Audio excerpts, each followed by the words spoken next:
Hey, it's Wednesday morning. It's great to be alive. It's Wednesday morning. Great to be alive. It's Wednesday morning. It's great to be alive. Hello, YouTubers and Facebook Live VCB followers. First of all, it's Wednesday, which is Hump Day. But guess what? I'm retired, so it means nothing to me. As soon as I finish this podcast, I'm going to have my cup of coffee and I'm going back to sleep. But until then, here's Veterans Council Veteran. As you guys know, we are really pushing this Veterans Council our program we have. And as you see right there, we're having a second annual Veterans Suicide Prevention Forum from 9 to 3 on the 3rd of September. And it's going to have a whole bunch of people. I'm really proud of the people going to be here. We have over 16 veterans and family members who will be part of this panel. Where and remember this hashtag for the number 4 vets by vets. This is something for vets by vets, so we can really put a impact on veteran suicide. And I tell you something about this forum is that it's about action. So whatever you see in this forum, it's about takeaways that you can go back into your community and really affect veteran suicide. But the only way that I can make something like this happen is if you're sharing. And I say all the time, sharing is caring. Sharing is caring. Because I tell you, even though we do 22 push-ups, we do ruck march, and pretty soon we have my guest coming on did hikes. That's just the awareness piece. It's like doing an ambush. Just because I know you're there don't mean anything unless I got somebody covering down. But that's the way when it comes to us. We need to do more than just that. We need to reach out and connect. So I want to thank again the people who shared again. You see them, Barbara Morales, Janine Donahue Smith, Marla Batista. I don't have her husband up there, Ulysses, is active duty. Lynn Geyser, PJC for Families, Christine Hoyce, Sean Falk, Mark Flowers, Jim Bowers, William Johnson, Kim Ostrander, Lucia King. We got more. Jenny Clark, Ted Cox, Rosalie DeMarco, Linda Odell, Emily Kokaris, Mike Turner. Mike's one of the veterans fighting in the front line with us. A great Mike out there. We got the nominee from Georgia, Charles Wilbur, Christy Rennie, the Winkler Wish Foundation, Rebecca and Richard Winkler. They're going to be one of our panelists because they lost their son to suicide on May 30th, 2016. We got Murder Horde, McClyman, the veterans of SCTP, Elizabeth Thomas, Kurt Guys, and we got more coming. So keep sharing. All you got to do is take that one little index finger, all right, and just click and share. Take that one little index finger, click and share, and you will be more effective by being involved. And I guess now we'll talk about that. But what more does it take to make sure that we're really being effective when it comes to veterans suicide? So to no further ado, I know you guys we mentioned before about we've had Chad Lemon was on the first week of August. He was doing a hike, 66-mile hike on the 2nd, 3rd of August, I believe. And I wanted to hear from Chad. What did he, what his expectations met?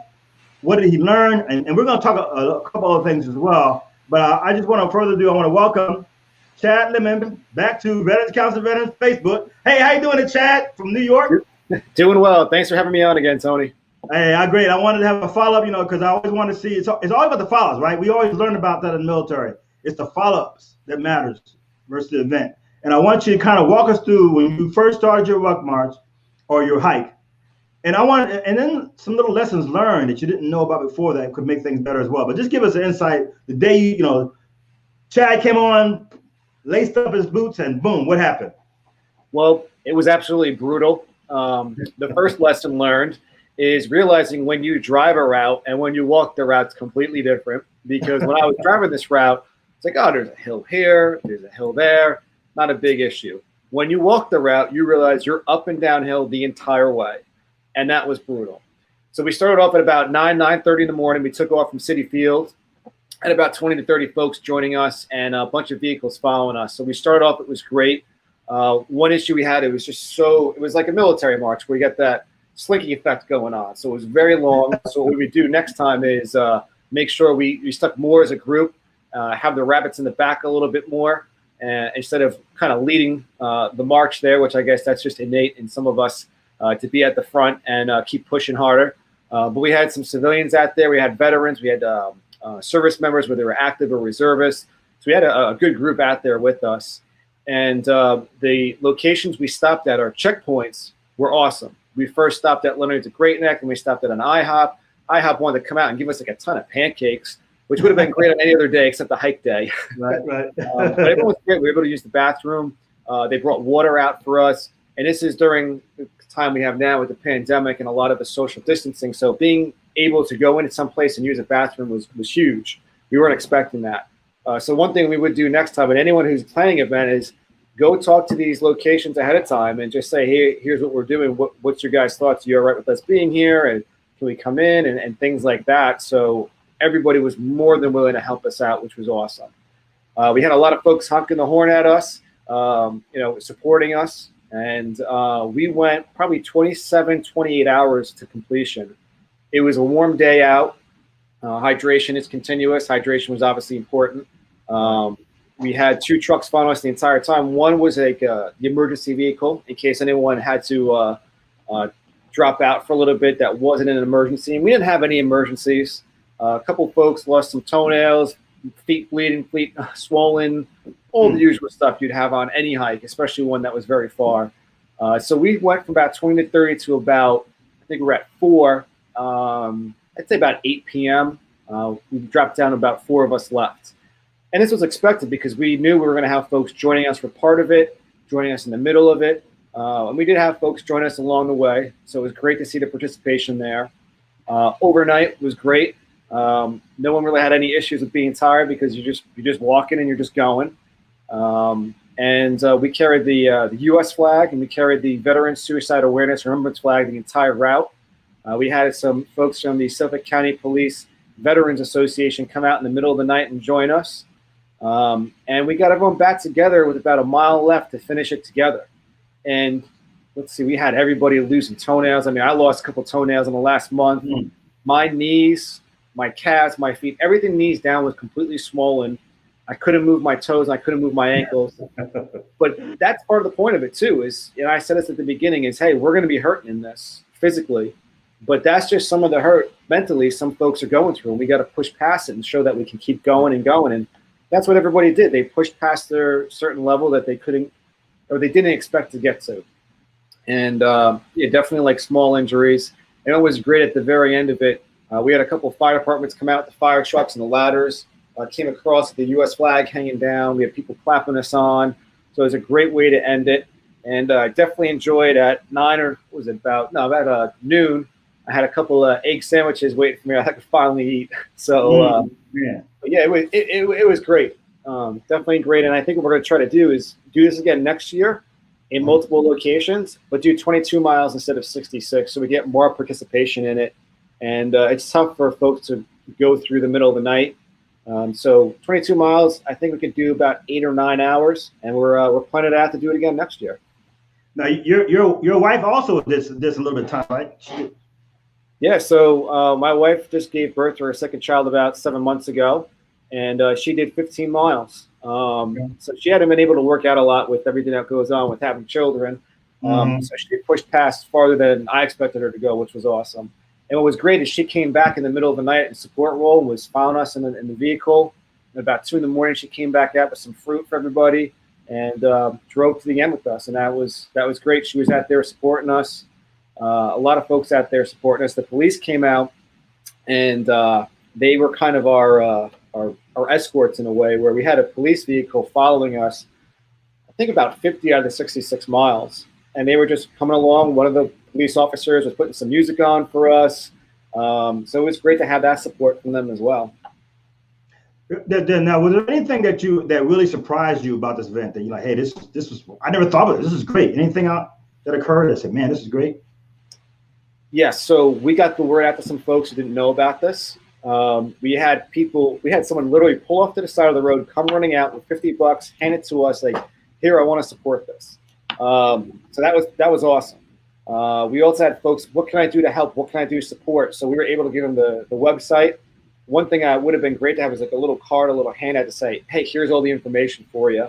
Because when you're in the middle of hiking and sucking air, the last thing you want to do is talk to somebody else about some information. So that'd be great to have. I mean, just the support out there of folks is great. And, it's for a while there, it feels like civilians don't understand or don't want to understand or don't care. But when you go out and do these events, it really gives you a lot of hope that people really do care outside the veteran community.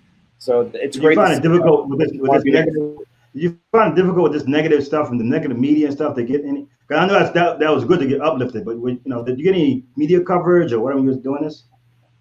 We were supposed to have some media coverage, but we never did, which is fine. If we have media coverage, that's great, but that wasn't the point of this. The point was just to get the word out any way that we can. And this originally, I think I said on the first time I was on, was just me going, hey, I want to walk, and this is why I want to walk. Hey, wants to join me, can. And it turned into something so much more where we were able to raise about $14,000 and split it with 3 charities that help out veterans, one of them being the Veteran Suicide Awareness Remembrance Flag. So there we are, veteran suicide right there. Simplify Fund, which helps ill and catastrophically injured veterans of all services, as well as the Bob Feller Active Valor Award Foundation. What we're doing is now we have, I believe it's 5 scholarships out there for children of veterans and veterans. So those who want to improve their lives, check out the scholarships. They're out there to help you continuing your education. Did any personal stories? Anybody come to you and say, I really appreciate what you did, or anything like that? So one sad thing was, so during this hike, we had a lieutenant colonel who's retired from the Rangers with us. We found out a few days later, one of his former Rangers took his own life that weekend. So that was very sad to hear about. Another thing was we had one Marine who was a former Marine who was supposed to come out with us, and he's been missing since probably a week before that happened. So it just drives home how important this is, because we go out there to do this, and while we're doing this hike, someone took their own life. We were setting up this hike to do it. One person that's supposed to go with us has been missing. So it just drives home the absolute need for this. And you and I talked about it earlier too, about it.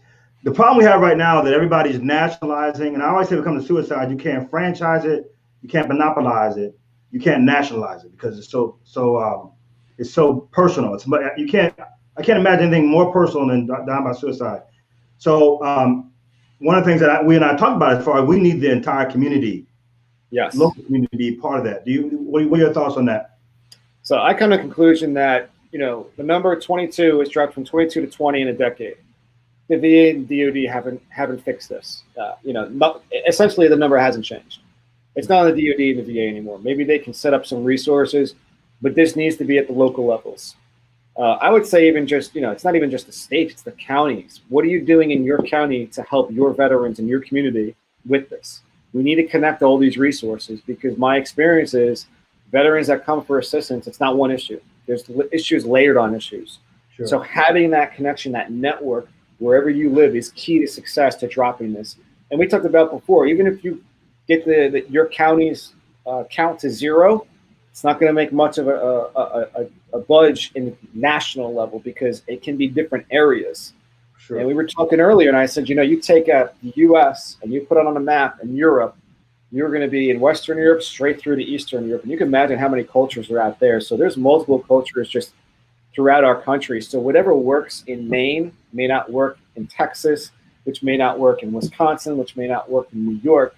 So you have to be local, and it's upon us at the community level to make something change, to make a difference. And the question is, what are you out there doing to change it? One thing I'm trying to do here is create a resource page from where I work, where it's not just legal issues where I work with, but it's housing, it's mental health awareness, because I've come to hate suicide prevention on the national level. And I'm thinking, if I'm in the Marine, I'm still a reservist in the Marines, and I go on the Marine website and it has something on there that says suicide prevention. Is that really reaching somebody who needs mental health? Should the name now be mental health resources? Maybe that's something we need to change also, is the way we speak about it. You commit a crime, you commit arson, you commit this, you commit that. It's not a crime when someone takes their own life. It's not committing suicide, it's taking your own life. So just the vernacular that we're using, we need to be aware of too. Yeah, I totally agree, Jerry. I don't know if you heard that, in Florida, the Governor DeSantis has signed up on this Governor's Challenge. And there's about 8 of them. And in fact, Veterans Council of Veterans is the sub-chair for the Hillsborough Marriage Challenge. And that's the thing where I hate the name challenge, but what it is it's military, veterans, and family suicide prevention partnerships. So yeah. I don't know if New York is doing that, but I really think that's the road you just said is perfect. you got to start at the county level. We all got to work together from the private public partnerships that's going on. So, and I agree with you. That's part of my mission right now. Is I'm trying to connect everyone in Suffolk County, New York, where I live and work at. We need to connect together. Doing it alone isn't going to work. James Bond, Jason Bourne, they didn't do it alone. They had some kind of help. So we need to work together. There's services out there with like animals, dogs, horses. I found the biggest gap right now is financial, so we're trying to work on that. There's legal support, not just from where I work, but there's multiple sources out there. It's just everything out there that we need to pull it together, have these networks together ready to say, hey, I just found out about this. And what just happened this morning is I heard about free dental care for veterans coming up in a couple of months. And I got it from someone at a different network I'm in. So I pushed that to my network. And with under 24 hours, we blew up their phone. And they're like, hey, this isn't set yet. This is just planned. So I had to pull back a little bit. But the great thing is, it works. This connection works. We've got everyone out there calling it, hey, I got veterans that need dental care. When can I set this up? How can I set this up? And they're like, whoa, we're not ready for this. So yeah, you see the network. It works. It works. Everyone's talking to each other. So I appreciate it. We come up we're a little past our little time, but that's okay. I love a conversation. And it's not too far from my coffee, and we'll make the bed. But so before we, and I hate to wrap it up, but before we leave, anything you want to give the audience out there, and as far as this veterans suicide, and I know it's happening. Any special thoughts you want to leave anybody with before we leave? I think my message out there for everyone is, what are you doing to help fight this epidemic in our community? It doesn't have to be walking 66 miles. It doesn't have to be lifting weights. It doesn't have to be doing this or that, but do something. Find out what works for you. Everybody has a set of skills that they can put to this. So what is your set of skills? What are you good at? And what are you willing to give? It can be an hour a month. It can be an hour a day, whatever it is. Just do something out there to connect everybody. And we're rolling this together, really. We want to prevent it. We want to fight against it. And we want to support those who are struggling and those who have lost people close to them. So just what can you do? And get out there and let's do it. All right, I really appreciate that. Chad Lemon, guys and ladies, Marine, reservist, wasn't active for a while. Lawyer, not sure if you can trust him. That against me. But and he's out there. You're a company commander, right, on a major side in reserves, right? Correct. So, yes, sir. He's still in the fight, and he knows what he's talking about. And hopefully, we continue on this conversation. Chad, we're having that event on the 30th of September, as I said before. # for vets by vets. And I'll try to be involved as much as I can. Thanks for having me on, Tony. Thanks for coming back in. And I tell you what, this is I want to again, I got this is my duty to keep pushing this. Second annual Veteran Suicide Prevention Forum on 30th September from 9 o'clock to 3 p.m. As you see on these flyers, we got a faith-based panel. We got a really all-star faith-based panel. Family and veteran suicide, veteran organizations, military sexual trauma, and panels of military health providers. And more is added. I think we're going to add social media and suicide as well. So another new medium. So we're really excited pushing this. Please share it. Sharing is caring. Okay. And until then, this is Tony Williams from Veterans Council of Veterans. About ready to go back to sleep. Just kidding. Out.